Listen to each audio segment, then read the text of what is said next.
marami nga po ang natuwa dahil nga po sa ginawa ni Beyonce o kanyang mga sinabi patungkol nga po ito sa pangako niya kay Edu at tuwang-tuwa nga po sa EDS at hindi po niya inaasahan na mangangako si Beyonce sa kanya.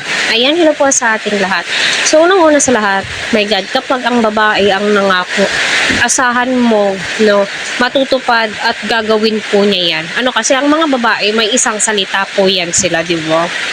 Kaya, alam niyo, yung mga ganito, napakasarap pakinggan as a viewers na ang lalim na po ng kanilang samahan, at makikita mo naman po yun as a viewers, kasi ika nga po ng mga viewers, ito lang daw po yung love team, na kahit off-cam, grabe, napaka-sweet, tagos sa puso, ika nga ng mga viewers. At kita na po natin, unti-unti na po nag-e-effort itong si Beyonce. Pasensya na po napakalakas ng ulan.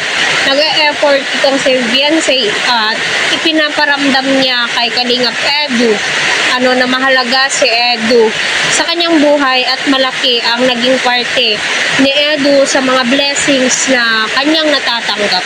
Which is, totoo naman po talaga, na malaki ang naging parte ni Kalingap Edu sa buhay ni Beyonce, diba? At kita naman po natin kung gaano nila pinapahalagahan ang isa't isa. At ika nga ni EDS, sa interview ni Sir Bobby TV 143 na napakarami daw po niyang biyayang natatanggap, at deserve naman po ng bawat isa iyon, diba? So, panoorin po natin itong maikling video. Habawi po ako sa inyo. Kasi kayo na lang po lagi yung nagpupunta dito.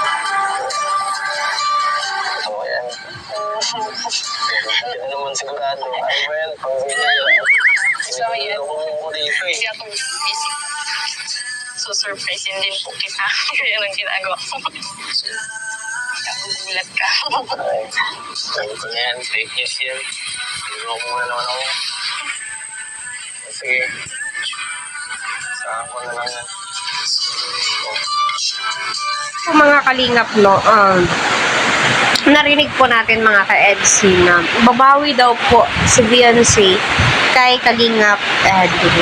So bilang supporters, sumagi sa isip ko, wow, grabe, na-appreciate talaga ni Beyonce yung mga tulong na ipinagkakaloob sa kanya at nagpapasalamat siya na naging ka-love team niya itong si Kalingap Edu.